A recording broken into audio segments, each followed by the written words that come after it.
onto the Hellions. Horrible, horrible, horrible. The big thing with the Hellions, they're essentially also a witch.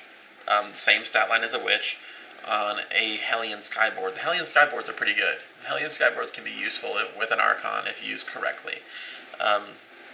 They get the combat drugs just like the witches and the Reaver jet bikes do. They have a 5+ save because they're on the Hellion Skyboard instead of the 6+ save.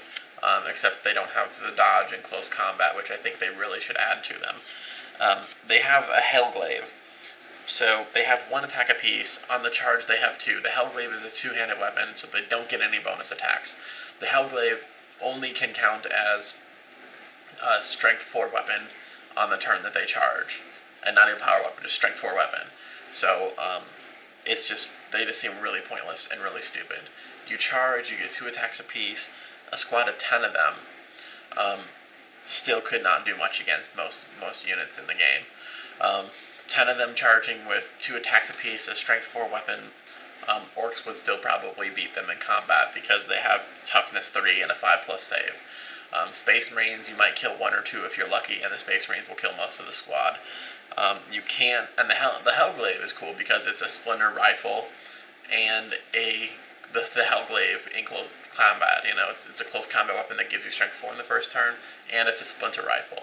The thing is, it says specifically you can't shoot it and use it in combat the same turn, which, you could do anyway because it's rapid fire, but you used to be able to.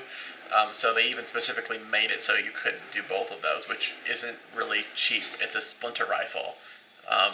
It wouldn't be broken to let them do that. So if they give it something that's like a splinter rifle but assault 2, they can shoot it and charge in the same turn. They'll probably be worth it then. I might consider taking some. But as it stands now, they basically have a jump pack, 12-inch movement. That's all the Hellion Skyboard does. And their weapon just isn't good. They don't have +1 attack. It's an assault unit that doesn't get +1 attack for 2 close combat weapons. And its special weapon only does something on the very first turn. And shooting with the splinter rifle and the Hellglaive, it's rapid fire. You can't move and shoot at 24 inches. And you can't give any of them. Only the leader can take war gear. I don't know. I don't think they're worth it at all. And onto the Talos. The Talos, 100 points is a pretty good buy for 100 points. It has a 3+ save, toughness 7, strength 7. It's a monstrous creature, so it ignores saves. There's a lot of good redeeming qualities to the Talos. The thing, in my opinion, that really, really doesn't make it quite worth it is that if you're playing an effective Dark Eldar army, you're playing a Dark Eldar army that moves forward. You're playing an aggressive Dark Eldar army. Lots of things in Raiders, only a few static units, and those are holding objectives and shooting ranged weapons. And the Talos, you want to get into close combat.